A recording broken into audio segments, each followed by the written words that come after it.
안녕하세요. 얼마 전 기가 막힌 일로 이혼하고 이렇게 글을 쓰게 된 30대 후반의 돌싱이에요. 저의 결혼 생활은 생각보다 짧았고 그걸 지금도 천만 다행이라고 생각하고 있어요. 저는 남편과 결혼한 지 4년 만에 이혼을 하게 됐어요. 결혼했을 당시에는 남편이 너무 잘해줘서 남편에게 문제가 있을 거라는 생각은 한 번도 해본 적이 없었어요. 제 앞에서는 완벽한 남자친구였으니까요. 한 번쯤 의심해봤다면, 아니, 남편의 폰이라도 한번 열어봤다면, 저에게 이런 일은 일어나지 않았을지도 모르죠. 저는 남편을 의심해본 적이 한 번도 없거든요. 남편 폰을 열어서 확인한 적도 없었어요. 사랑이란 신뢰와 믿음만으로 유지되는 거라고 믿는 순진한, 아니, 바보 같은 사람이었던 거죠. 저와 남편의 결혼이 순탄했을 것 같지만 의외로 우리의 결혼은 생각보다 험난했었어요. 저는 그리 내세울 만한 직업을 가진 것도 아니었고 집안이 빵빵한 것도 아니었거든요. 시댁은 시부가 사업을 해서 돈도 많았고 특히 시모가 교육자 집안이라 그런지 굉장히 보수적인 분들이어서 예의범절, 가문 이런 걸 따지셨거든요. 그런 분들에게 평범하게 자란 제가 마음에 들 리가 없었죠. 당시에는 저도 남편을 무척 사랑했으니 결혼을 포기하고 싶지 않았어요. 그때 시모가 마지막으로 묻더군요. 너 우리 집안의 제사가 얼마나 있는지 알긴 하니? 제사만 1년에 13개야.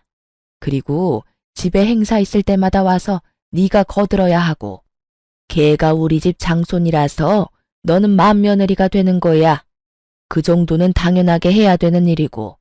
할 수 있겠어? 솔직히 저희 집에서도 제사는 지냈었고 바쁜 어머니 때문에 제가 제사 준비한 적도 많았거든요. 또래보다는 그런 일에 익숙하다고 볼 수 있었으니 저도 그때는 자신감 넘치게 가능하다 말했었죠. 제 말에 시모가 한참을 절 뚫어져라 쳐다보더니 그러더군요. 좋다. 너랑 우리 아들 결혼시켜주마.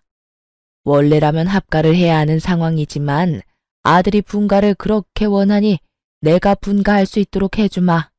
대신 제사 행사에 절대 빠지지 말고 참석해. 네가 못한다고 생각하면 나는 둘 가차없이 이혼시켜버릴 거야. 이때 느낀 감정은 마치 면접관을 앞에 둔 기분이었어요. 며느리 면접을 하면 이런 느낌일까요? 결국 저는 그렇게 시모의 요구에 알겠다고 답했고 그렇게 저와 남편은 결혼을 할 수 있게 됐어요. 그리고 시모는 분가를 하는 저희의 신혼집 전세금을 모두 빌려주셨어요. 그리고 행복한 결혼은 악몽의 시작이 되었죠. 시댁 재산은 생각보다 컸고 많았어요. 처음에 살짝 버벅대기는 했지만 그래도 한 달, 두 달이 흐르면서 본래 하던 게 있으니 어떻게든 맞춰갈 수 있게 됐어요. 처음 1년은 시모의 짜증 섞인 말만 들었어요. 넌 도대체 친정에서 배워온 게 뭐니? 어떻게 제대로 할 줄 아는 게 하나도 없어? 너희 부모님도 참 대단하시네. 이런 것도 모르는 애를 결혼시킬 배짱이 어딨어? 저의 실패나 서투름은 곧장 친정 부모님을 향한 모진말로 돌아왔고 그런 말을 듣지 않기 위해 정말 애 많이 썼어요. 2년 차에는 필사적이었던 만큼 더 잘해낼 수 있었어요. 그런데 그마저도 시모 마음에는 들지 않았나 봐요. 네가 들어온 지 2년이 되는데 여태껏 나한테 물어보면 어떡하니? 네가 알아서 해야 할 거 아니야. 그리고 언제까지 내가 준비를 다 해줘야 하니? 이제부터는 알아서 네가 준비도 하고 음식도 해야지. 맞는 말이라고 일리 있는 말이라고 생각은 했어요. 그런데 정말 버티지 못하겠다고 생각한 건 좋은 말 한마디 안 해주는 시모와 남편 때문이었어요. 노력은 어느새 당연한 게 되고 그 당연한 걸 조금이라도 못하게 되면 질책이 날아왔죠. 이 시기에 저는 채찍질만 당하는 말 같은 존재였어요. 언제까지 노력해야 하나, 언제쯤이면 며느리로 인정해줄까 하는 생각이 들었었죠. 게다가 시모의 동행이나 일 요구가 심해지자 어쩔 수 없이 다니고 있던 직장까지 그만뒀어요. 시모가 한 달 용돈을 줄 테니 일을 그만두고 시댁 일에 전념하라고 했었거든요. 일을 하면서는 도저히 시모의 요구를 만족시킬 수 없어서 일을 그만뒀지만 마음속으로는 너무 아까웠어요. 하지만 남편과의 결혼 생활 유지를 위해서는 제가 시댁에 잘할 수밖에 없다는 생각으로 시댁에 전념했었죠. 제사나 행사만큼 많이 불렸던 건 손님들 대접할 때였어요. 아버님은 사업을 하시니 만나는 분들이 많았어요. 그런 분들을 집으로 초대하면 항상 제가 불려가서 음식도 하고 청소도 하고 했었어요. 제가 일을 잘하면 잘할수록 일이 늘어나는 신기한 상황이 된 거죠. 3년 차쯤 됐을 때 시모는 손가락 하나, 턱짓 한 번으로 사람을 부려먹을 정도가 되어 있었으니까요. 결국 그런 것들이 쌓이니 저는 스트레스가 점점 늘어만 갔어요. 그리고 정말 타이밍 나쁘게도 그때 알게 된 거죠. 남편의 화려한 이중 생활을. 그날은 정말 즐거운 날이었어요. 시댁에서 절 부르지 않았고 남편과 바깥에서 식사도 했고요. 집에 들어와서는 둘이서 와인도 한잔하면서 즐거운 시간을 보내고 있는데 남편이 그날따라 과음을 했는지 소파에서 영화를 보다가 먼저 잠이 들었어요. 저는 남편에게 이불을 덮어주고 침대로 가려고 했어요. 그런데 남편 손에서 스르륵 빠져나온 폰이 바닥에 소리를 내며 떨어지더군요. 그리고 그걸 주워든 저는 아무 생각 없이 남편의 폰을 열었어요. 남편은 한 번도 폰을 잠근 적이 없었거든요. 귀찮다고, 그리고 문제 있는 사람들이나 비밀로 하는 거라고요. 솔직히 여태껏 남편의 그런 말들 때문에 폰을 확인하지 않은 것도 있어요. 그날도 그냥 탁자 위에 놔둘 수도 있었던 폰이었죠. 그런데 이상하게 열어보고 싶은 기분이 들었던 건 어째서였을까요? 저는 남편의 폰을 열어 사진과 메시지, 카톡을 확인하고는 웃으며 폰을 내려놓으려 했어요. 정말 아무것도 없는 업무나 친구 연락만 있었으니까요. 그나마 남편 덕분에 내가 이 힘든 시집살이를 견딘다고 생각하며 폰을 내려두려다가 순간 폴더 안에 있는 아주 작은 어플 하나에 눈이 갔어요. 그걸 누르지 말아야 했는데 그 안에는 남편이 만난 여자들이 몇 명이나 있더군요. 저는 남편이 바람을 필 거라는 상상도 해본 적 없었는데 이렇게 한 명도 아닌 여러 명의 여자를 보게 되니 너무 당황스럽더라고요. 남편이 그 여자들과 약속 잡은 날을 확인해 보니 거의 대부분이 제가 시모에게 불려서 시댁에 간 날들이었어요. 저는 남편과의 결혼을 유지하기 위해서 몸이 힘들어도 제사 준비, 음식 준비, 청소까지 식모처럼 일하고 있었는데 남편은 그런 저를 두고 자기 혼자 열심히 즐기고 있었더라고요. 너무나 큰 배신감과 충격에 부들부들 떨며 혼자 소갈이 하던 저는 잠도 제대로 못 자고 그날 하루를 뜬 눈으로 지새웠어요. 그리고 그 다음날 남편이 일어나자마자 묻지도 따지지도 않고 말했죠. 나랑 이혼해줘. 자다 깬 남편 얼굴이 당황스러움으로 바뀌더군요. 그럴 수밖에요.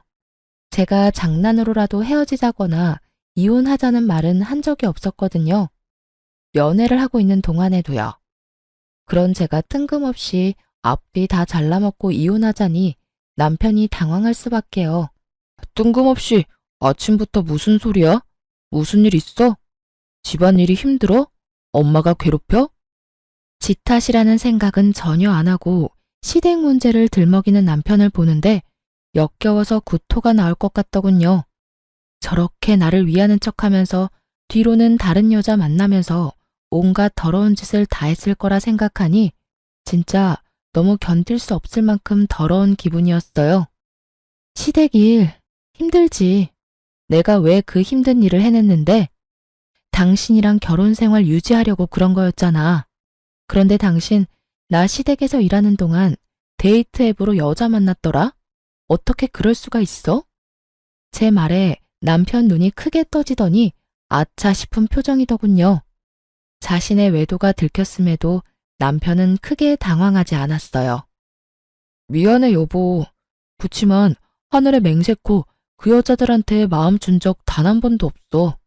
다 그냥 노는 애들이야. 그냥 그렇게 잠깐 만나고 헤어지는 그런 사람들이야. 두 번 볼 사이도 아니고 용건만 끝나면 다신 볼 일 없는 사람들. 그런 사람들이랑 자기랑은 다르지. 이런 말을 들으니 기가 차서 말이 안 나오더라고요. 마음은 준 적 없고 몸은 줬다. 그러니 봐달라. 어디서 이런 미친 발상이 떠오르는지 도무지 상상도 안 됐어요. 지금 그걸 위로라고 하는 말이야? 아니면 돌려서 나 까는 거니? 그것도 아니면 지금 이 순간을 모면하려고 그냥 던진 말? 어떻게 당신이 나한테 그런 말을 해? 당신 마음이 나한테 있으니 몸은 마음대로 굴려도 된다 이거야? 내가 받은 배신감, 내가 느낀 이 더러운 감정은 어쩌고. 당신이 그딴 식으로 가볍게 미친 소리 한다고 해결될 일 아니잖아. 나도 가벼운 마음으로 이렇게 말하는 거 아니야. 나한테는 진짜 당신뿐이라니까. 봐, 어떤 여자도 오래 만난 적 없어. 당신만큼 나를 완벽하게 해주는 여자도 없고, 무엇보다 내 아내라는 자리에 당신보다 더 완벽한 여자도 없어. 그거면 되잖아.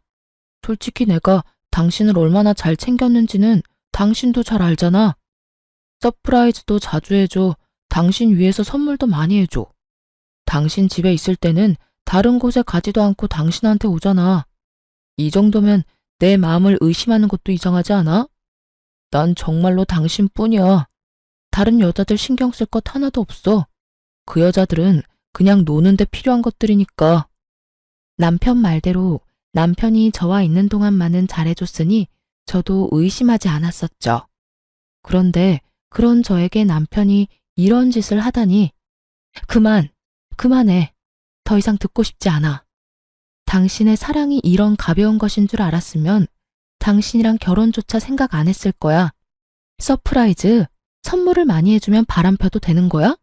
나하고 있는 시간에만 충실하면 내가 없는 시간에는 다른 여자 만나는 게 당연한 거냐고. 여보, 나는 지금 이 상태에서 벗어나고 싶지는 않아. 당신처럼 완벽한 아내이자 며느리는 찾기 힘들잖아. 요즘에 누가 제사를 그만큼 지내고 시댁 일에 헌신을 다해? 어딜 찾아봐도 당신뿐이야. 당신이 있으니 우리가 이렇게 잘 사는 거고.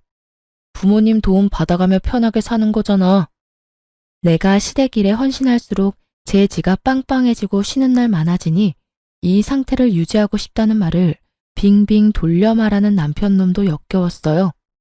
저를 시댁에 대한 방패로 세워두고 혼자 열심히 즐길 생각으로 가득 차 보였으니 말이죠. 반성을 하고 미안한 마음을 가진 인간의 말이 아니었어요. 됐어. 당신 말 듣고 싶지 않아. 나는 그냥 이혼하고 싶어. 당신이랑 이렇게 말하고 있는 지금도 기분이 너무 더럽고 귀가 썩어가는 기분이야. 이혼해. 여보, 미안하다니까. 한 번이잖아. 딱 한 번 걸렸잖아. 그렇게 바로 나랑 이혼하겠다고 하면 내가 뭐가 돼? 나도 반성할 기회를 줘. 몇 달간만이라도 유예를 줘. 그래야 내가 반성하고 있는지 당신도 알 거 아니야. 그딴 말 귀에 들어오지도 않았어요. 남편은 다시 이야기하자며 저를 달랬지만 전혀 달래지지 않은 채였죠. 배신감과 분노로 머리가 어떻게 되는 것 같았거든요. 게다가 그날 시모가 저를 불렀어요. 아가씨의 결혼식에 입을 한복을 보러 가는데 저에게 같이 가자고 하셨거든요. 그런 일 정도는 아가씨와 함께 갔으면 좋았을 테지만 시모는 악착같이 저를 데리고 다니려고 했어요. 결국 불려가서 시모의 비서 노릇을 하다가 시댁으로 돌아왔어요. 마음이 안 좋으니 내내 한숨만 나왔고 그 모습을 보던 시모가 제게 한마디 하더라고요. 오늘따라 한숨을 왜 그렇게 쉬어? 너 한숨 한 번 쉴 때마다 복이 얼마나 날아가는지 모르니? 네 복 날아가는 건 상관없지만 내 아들 복 날아가는 건 싫은데? 그게... 말해봐. 무슨 일이야? 돈이 모자라? 설마 나 따라다니는 게 힘들어서 그러니? 마지막은 좀 그럴듯하다고 생각하며 저는 시모에게 사실대로 말했어요. 사실은 그이가 바람을 폈어요. 인터넷으로 여자 만나는 걸로. 뭐? 시모의 얼굴이 귀신같이 변하더군요. 시모는 교사를 했었던 터라 그런 일을 무척 싫어하셨어요. 시모가 완전 화내면서 남편을 불렀어요. 불려온 남편이 눈빛으로 제 탓을 하길래 저는 눈을 피했어요. 엄연히 잘못한 건 남편이니까요. 너 며느리 두고 바람 폈어? 어머니, 그런 거 아니에요.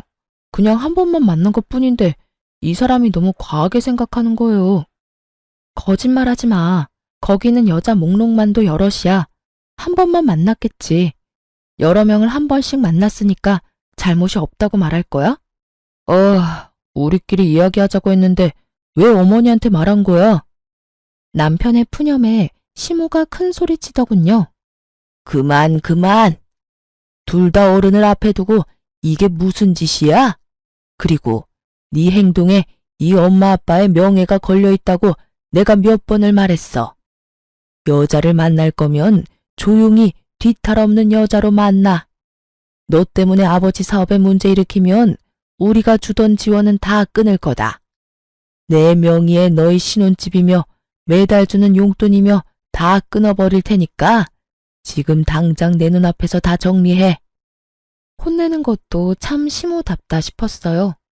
부모님 이름에 똥칠하지 말고 뒤탈 없는 여자를 만나라니. 이럴 땐 네가 잘못했고 용서를 구해라가 답이 아닌가요? 결국 남편은 제게 조금만 시간을 달라고 했죠. 자기가 변하지 않는 것 같으면 그때 이혼해 달라고요. 필사적인 남편의 말에 딱 한 번만 용서하기로 했어요.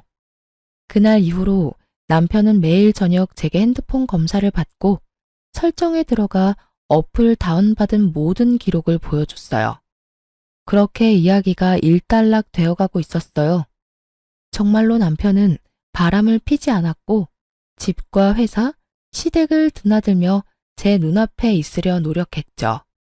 하지만 한 번 깨진 병은 붙인다 한들 원상복구되는 건 아니더라고요. 여전히 저는 남편에 대한 의심을 거두지 못했고 완벽한 남편의 모습에도 빈틈을 찾게 됐죠. 그렇게 3개월 정도 지난 어느 날 남편의 바람보다 더 큰 일이 생겼어요. 그날은 큰 제사를 끝낸 다음이었는데 시모가 저한테 앉으라며 할 말이 있다고 하더군요. 남편과 둘이 그 앞에 있으니 시모가 저에게 운을 떼더군요. 네 시아버지 1년 전에 다쳐서 병원 신세 진 거 기억하니? 네, 어머님. 고관절 골절로 입원하셨다가 지금은 집에 계시잖아요. 그래, 지금 집에서 지내는데 점점 몸이 좋아져야 할 사람이 점점 안 좋아지고 있어. 거동을 못하는 건 아니지만 거동을 할 때 도움이 많이 필요하지. 여태 나랑 네 신우가 움직이는 거 도와줬는데 이제는 네 신우도 결혼하고 나면 여기 못 올 거고 나도 늙어서 힘을 못 쓰니 네가 들어와서 네 시아버지 수발을 좀 들었으면 좋겠구나. 저는 너무 당황했어요. 갑작스러운 합가 이야기에다가 시부 수발까지 들라는 말에 정신이 없었죠. 솔직히 그 집안의 제사와 행사만 도맡아 해도 일이 힘들고 바쁜데 그 와중에 아픈 시부 수발까지 지금의 스트레스보다 몇 배나 더 힘들어질 게 불보듯 뻔했어요. 시모는 언제 어디서나 저의 행동과 말을 관찰하고 검사할 테고 남편은 남편대로 이 집에 들어오면 다시 밖으로 놔둘 게 분명했죠. 어머님, 아버님 상태가 안 좋아지신 거면 병원을 다시 가보셔야 되지 않을까요? 의료 지식도 없고 간병도 해본 적 없는 사람들이 하기에는 좀 어려울 것 같은데. 여태 잘 해왔다. 그러니까 걱정하지 말고 합가할 준비나 해. 당장이라도 드리고 싶지만 일단 네 신우가 결혼을 하고 나서 짐을 빼야 너희 짐이 들어올 수 있고 전세도 계약이 종료되려면 3, 4개월 남았으니 그때까지 준비해 놓으라고 미리 말하는 거다. 합가를 하던 하지 않던 나는 너희 신혼집 전세금은 뺄 거야. 이건 선택이 아니고 확정 사항이니 그렇게 알고 정리해라. 완전 통보였어요. 마치 해고를 하는 것처럼 칼처럼 자르는 말투였죠. 남편이 시모에게 말했어요. 갑자기 합가를 하자고 하면 어떡해요. 솔직히 합가하는 게 쉬운 일도 아니고 직장이랑 거리가 있어서 여기 들어오는 것도 쉬운 일 아니라고요. 차가 없으면 대중교통을 타고 다니면 되고 없으면 자전거라도 사서 끌고 다녀. 네 직장에서 우리 집까지 편도로 30분밖에 안 걸리잖아. 이 큰 도시에 살면서 출퇴근 왕복으로 1시간이면 오히려 짧은 시간 아니니? 어디서 말도 안 되는 말을 하고 있어. 너 그렇게 집에 들어오는 게 싫은 거야? 그런 게 아니라 거기에 이미 자리를 잡았는데 갑자기 들어오라니까 그런 거죠. 그럼 집에 들어가면 뭐 해줄 건데요? 남편은 벌써부터 합가하고 자기에게 떨어질 콩고물부터 생각하고 있더군요. 우리 신혼집 전세자금 좀 나눠줄 거예요? 너 하는 거 봐서 잘하면 주고 잘못하면 줬던 것도 뺏을 거다. 그리고 매달 지원하던 건 그대로 줄 거야. 너희는 더 좋은 거 아니니? 돈 내던 거 안 나가고 받는 돈은 그대로 잤니? 그리고 우리 죽으면 이 집 너희한테 그대로 상속될 거고 도대체 왜 싫은 건지 모르겠구나. 시모의 말은 구구절절 맞았어요.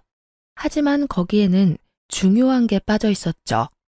그 집에 들어갔을 때 제게 주어질 일의 크기요. 지금보다 더 많은 일을 도맡을 것이 뻔했기에 저의 마음속으로는 거의 울고 있었어요. 아무리 봐도 이 상황을 타개할 방법이 없어 보였거든요. 그렇게 저는 시댁에서 나와 집으로 가며 생각에 잠겼어요. 이 일을 어찌해야 할까 남편과 상의해 볼까 싶었지만 남편은 이미 들어가기로 마음을 굳힌 듯 보였어요. 전세금이 탐나서 그랬겠죠. 저는 그날부터 어떻게 시모의 합가를 거절할까 하고 생각하기 시작했어요. 좋은 방법이 떠오르지 않던 그때 남편이 다시 다른 여자를 만나는 걸 목격했어요. 이번에는 공교롭게도 제가 직접 보게 된 거였죠. 남편과 밖에서 식사를 하고 남편은 약속이 있어서 그대로 시내에 있기로 했고 저는 집으로 돌아왔어요. 그런데 돌아오던 도중에 남편이 제 핸드백에 지갑을 넣어놓은 걸 깜빡해서 남편에게 갖다 주려고 다시 남편이 있던 곳으로 갔거든요. 그때 보게 됐어요. 상간녀를 말이죠. 두 사람이 팔짱 끼고 걸어가는데 한두 번 만난 느낌이 아니었어요. 저번처럼 일회성인가 싶었는데 전혀 아니었어요. 그 친밀감이 생각 이상이라서 제 쪽이 더 당황했어요. 설마 하며 사람을 시켜 그 여자에 대해 알아봤는데 남편은 제가 조사한 기간 동안 몇 번이나 그 여자를 만나더라고요. 결국 남편의 불륜을 알게 되니 정신이 번쩍 들더군요. 제가 시댁 일로 정신 못 차리고 휘둘리는 사이에 남편 놈은 또 저 몰래 사람을 만나는 거였어요. 그것도 이번에는 저번과는 다르게 여러 번을요. 시댁에 대한 스트레스, 남편에 대한 분노, 이런 것들이 뒤죽박죽 되기 시작하면서 저는 제대로 된 판단을 할 수 없을 정도였어요. 그 감정들이 저를 삼켜버린 것 같은 기분이 들었거든요. 상간녀의 전화번호를 알아내 그 여자에게 나오라고 만나서 이야기하자고 했어요. 그 여자도 순순히 저를 만나러 나왔어요. 당신 지금 만나고 있는 남자, 제 남편이에요. 모르시고 있는 것 같아서 알려드려요. 이대로 만나면 두 사람 불륜이고 당신 상간녀 되는 거예요. 제가 왜 헤어져요? 뭔가 착각하고 있는 것 같은데 그 사람 나 좋아서 만나는 거예요. 저도 그 사람 좋아서 만나는 거고요. 그러면 좋아하지 않는 사람은 정리해야 하는 게 맞는 거 아닌가요? 그렇지 않아도 그 사람이 와이프 곧 정리하겠다고 했어요.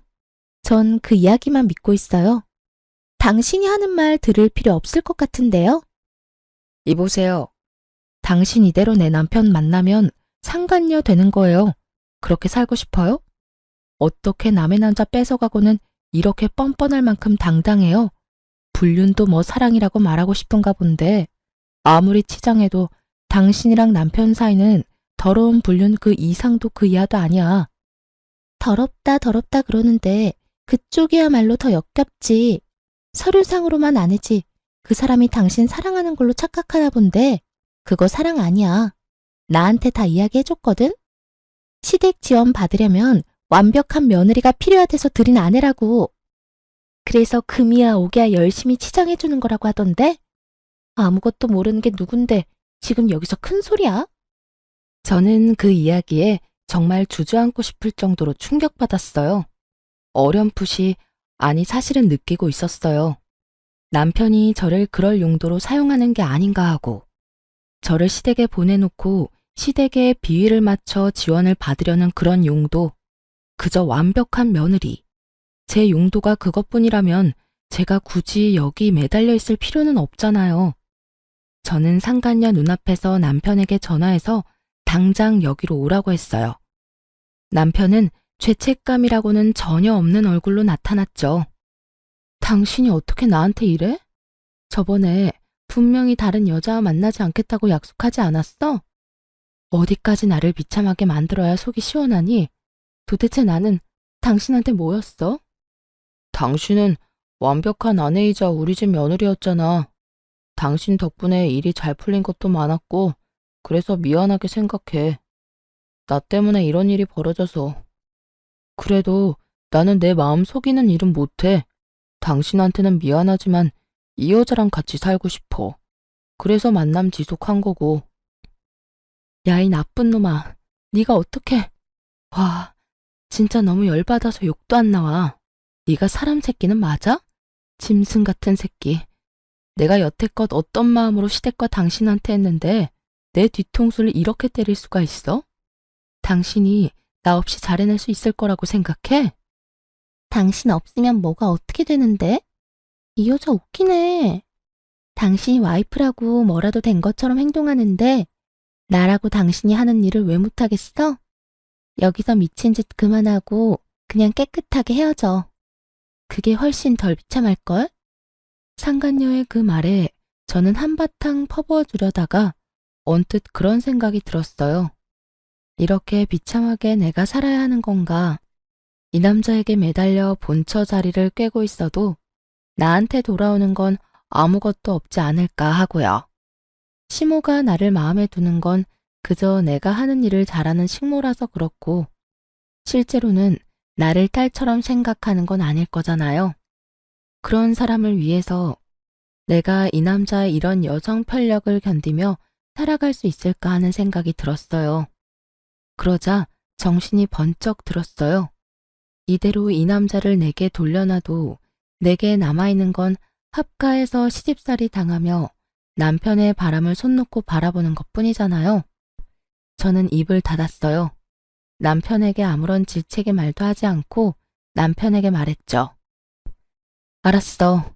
이혼해 줄게. 당신 같은 남자는 내 쪽에서 사양이야. 대신 시댁에는 비밀로 하고 이혼해. 이혼하는 순간까지 비밀 잘 지켜. 그리고 최대한 우리 이혼 빨리 해결되도록 협조해. 대신 상간녀 위자료 소송은 할 거야. 그렇게 알고 있어. 이건 다 당신 잘못으로 이혼하는 거니까 그 정도는 해줄 수 있지?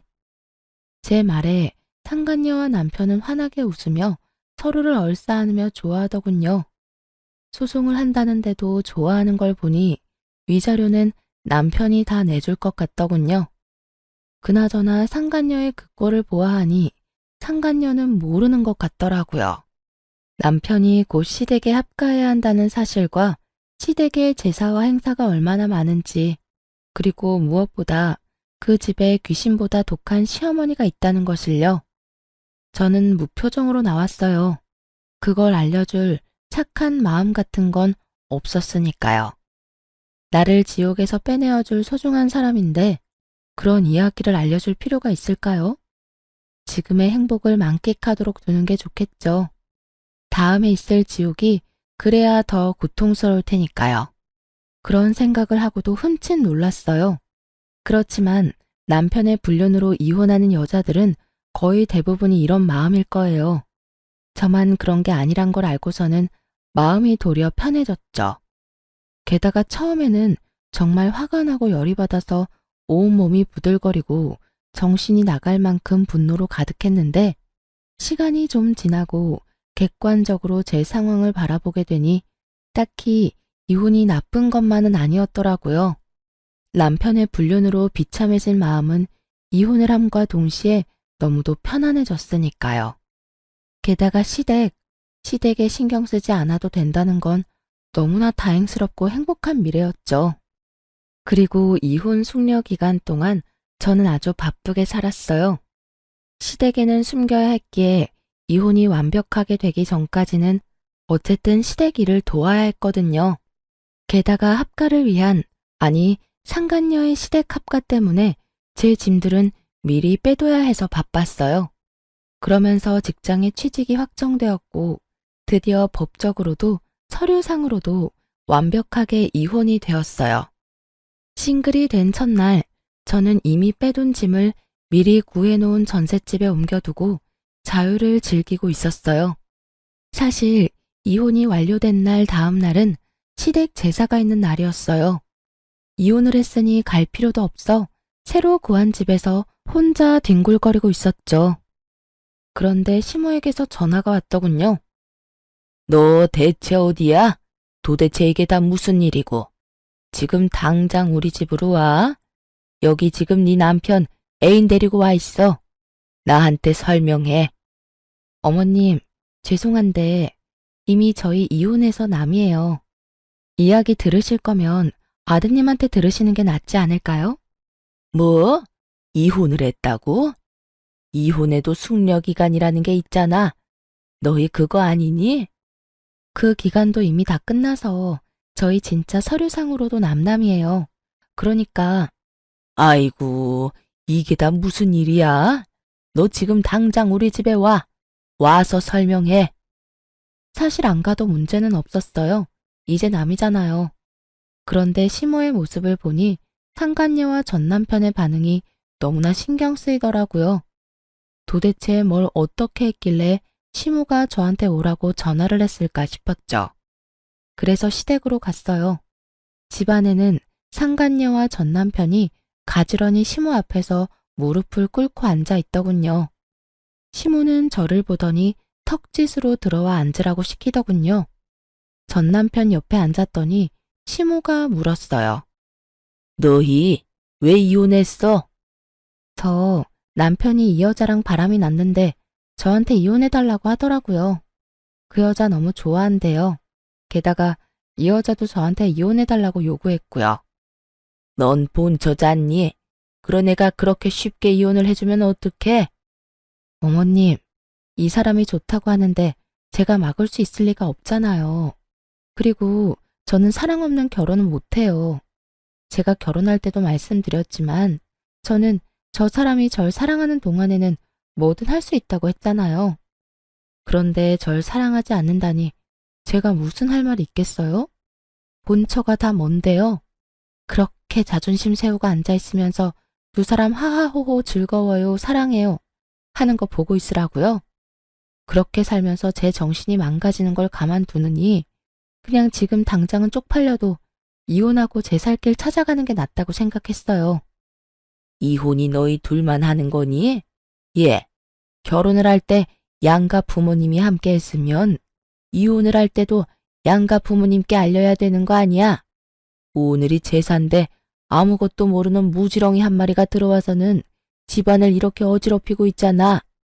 너도 데려올 거면 일 잘하는 참한 여자를 데려왔어야 할 거 아니야. 넌 네 처가 여태껏 어떻게 일했는지 보고서도 저런 머리가 꽃받친 여자를 데려와?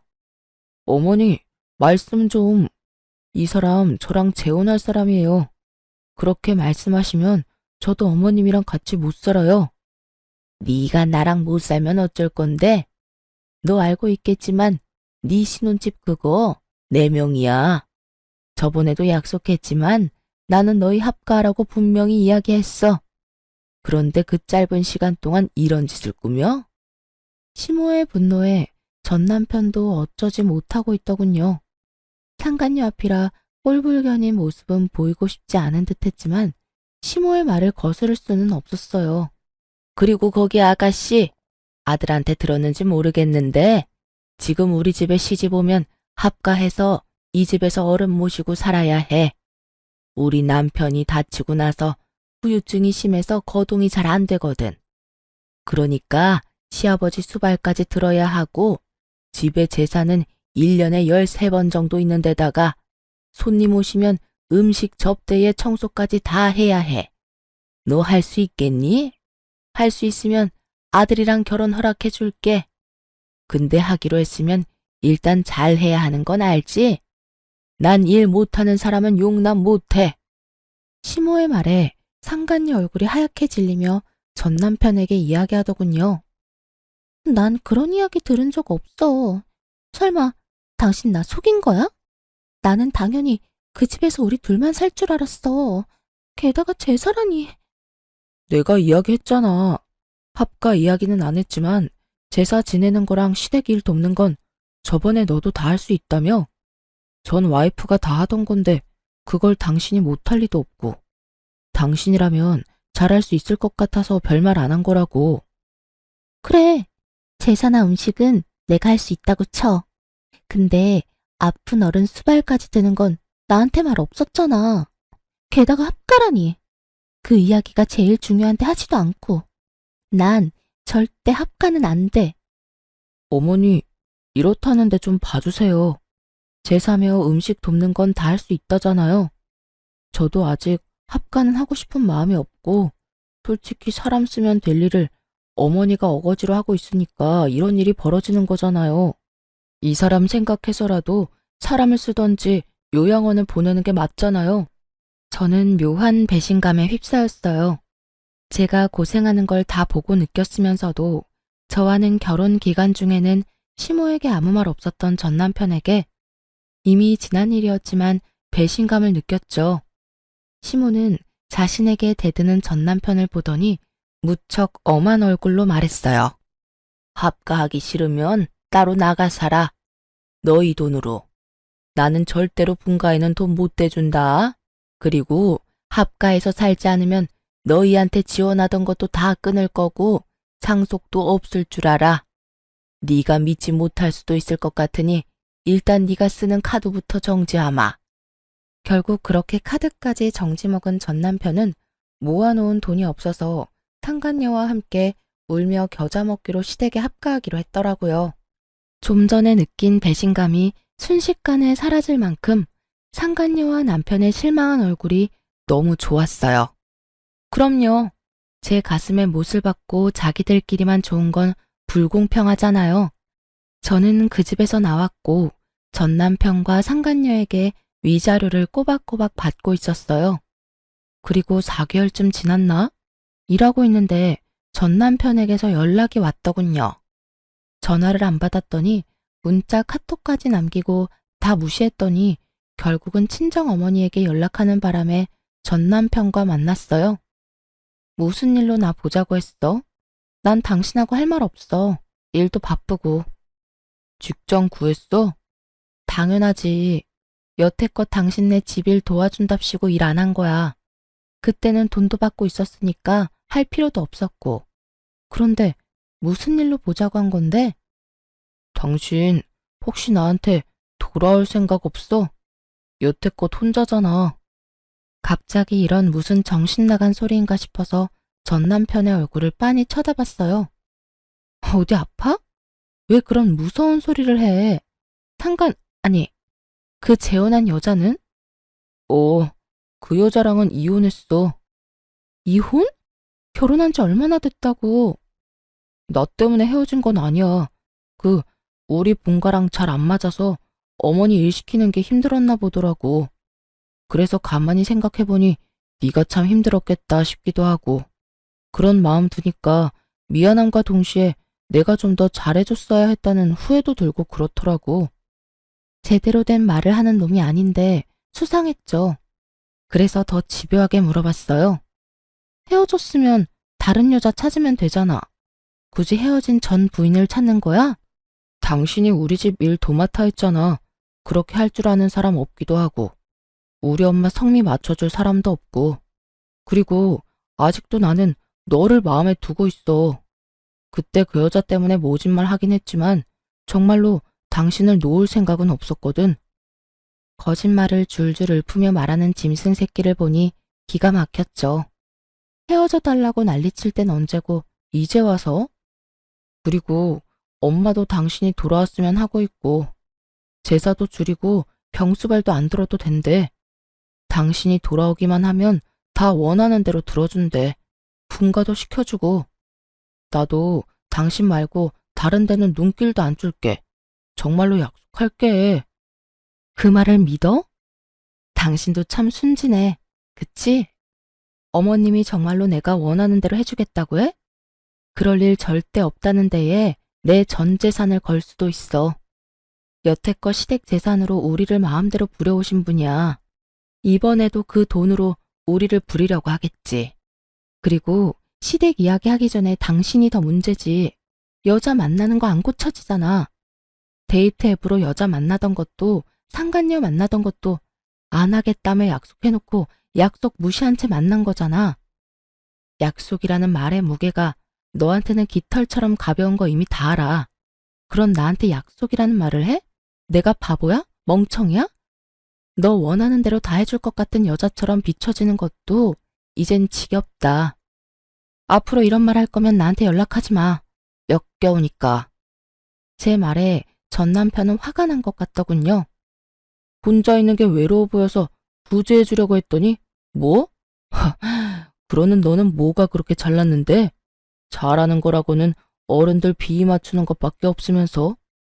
너 같은 건 나도 싫어. 아, 엄마가 너 데려와야 지원해 준댔는데 이딴 식이면 나도 그런 거 필요 없어.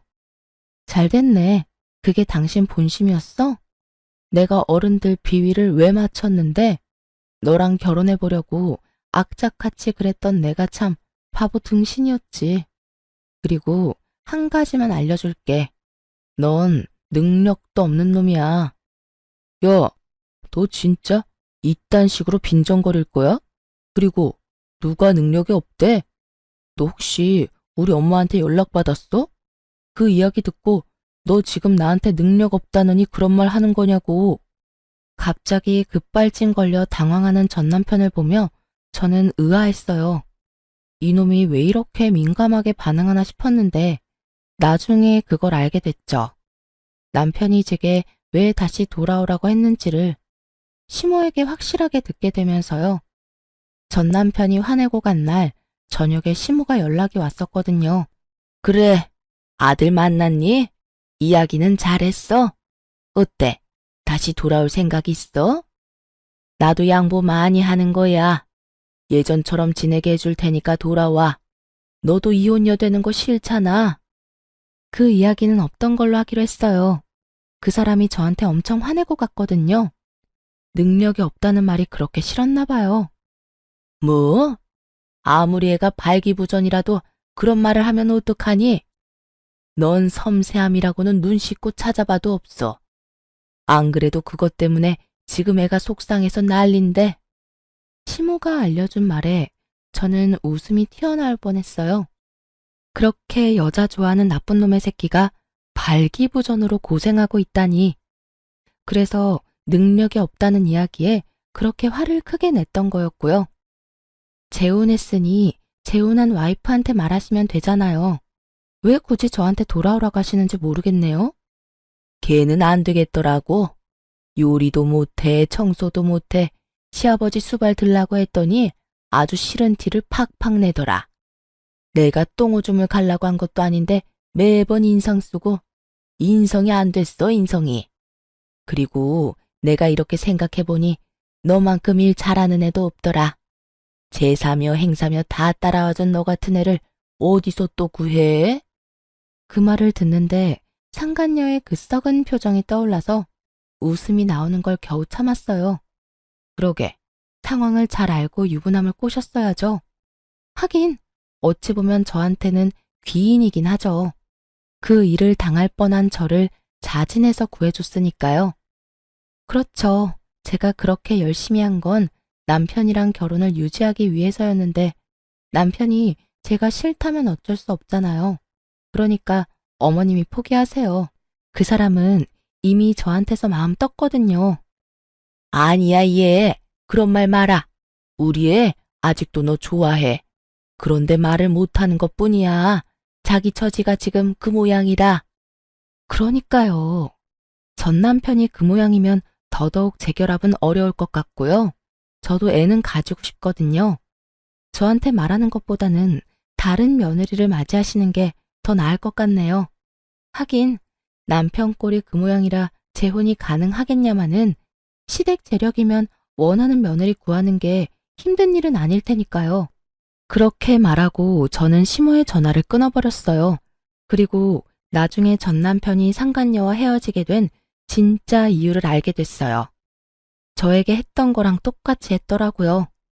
시댁 일 하도록 만들어 놓고 본인은 나가서 또 데이트 앱으로 여자 만나고 돌아다녔더라고요. 그걸 그 상간녀가 알게 되고 여자가 빡 돌아서 전 남편에게 이혼을 요구했다고 하고요. 이래서 재버릇 못 준다는 말이 생겼나 봐요. 저한테 했던 거 그대로 상간녀에게 했으면서 이제 와서 또 저한테 돌아오겠다니. 돌아가기라도 하면 또 똑같은 짓거리 할 것 뻔히 아는데 제가 그 아수라장으로 제 발로 들어갈 리가 있겠냐고요. 제가 전 남편에 대한 사랑의 마음이 조금이라도 남아있었다면 모를까. 고운 정도 미운 정도 다 떨어져 버린 지금 저한테 뭘 바란 건지. 게다가 본인 몸 상태가 저 모양 저 꼴이 돼서 저한테 돌아오라 하는 건 미친놈이 아닌 이상 생각조차 않을 일이잖아요. 무릎을 꿇고 손이 발이 되도록 빌어도 받아줄 확률 0%인데 무슨 근거 없는 자신감으로 그런 말을 짓거린 건지 생각할수록 답 없는 놈이더라고요. 그 이후로 전 시모는 미련이 남는지 간간히 연락해왔지만 저는 모든 연락을 차단했고 더 이상 연락은 오지 않았어요. 그리고 전 남편은 더 꼴사납게 됐죠. 그 나이에 돈 없어서 부모에게서 독립도 못하고 그 몸 때문에 여자도 못 만나고 이혼을 2번이나 하는 바람에 시모에게 혼나서 눈치만 보는 불쌍한 남자가 됐죠. 상간녀도 지금쯤 후회 열심히 하고 있을 거예요. 전 남편과 결혼할 때 상간녀는 초혼이었거든요. 첫 결혼에 호되게 당하고 스트레스 받다가 저에게 당했던 그대로 당하고 헤어지게 되었으니 자기가 뿌린 대로 열심히 거둔 거니 할 말은 없겠죠. 이혼 후에 저는 결혼 전으로 돌아간 기분이에요. 그리고 지금은 뭐든 제 마음대로 할 수 있으니까요. 글을 쓰면서 그때 일을 떠올리니 여전히 기분이 더럽네요. 그렇지만 이제는 다 지난 일이고 남들에게 허심탄회하게 이야기하고 나니 속이 시원해요. 이 사연을 다 들은 여러분도 제가 많이 답답하게 느껴지셨겠죠? 하지만 그땐 저도 시모의 경제력이 제 가정에 도움이 된다면 그 정도 노력은 할 수 있다고 생각했었죠. 지나고 나선 얼마나 바보 같은 생각이었는지 알게 되었고요. 저는 제 가정을 지키기 위해 부단히 노력했는데 시원하게 제 뒤통수나 쳐버린 전 남편에게 하늘도 노해서 천벌을 내렸나 싶더라고요. 영원히 그놈은 죽기 전까지 평생 고통받았으면 좋겠어요. 그리고 마지막으로 이렇게 서투른 사연을 읽어주셔서 무척 감사합니다. 오늘도 좋은 하루 되시길 바랍니다.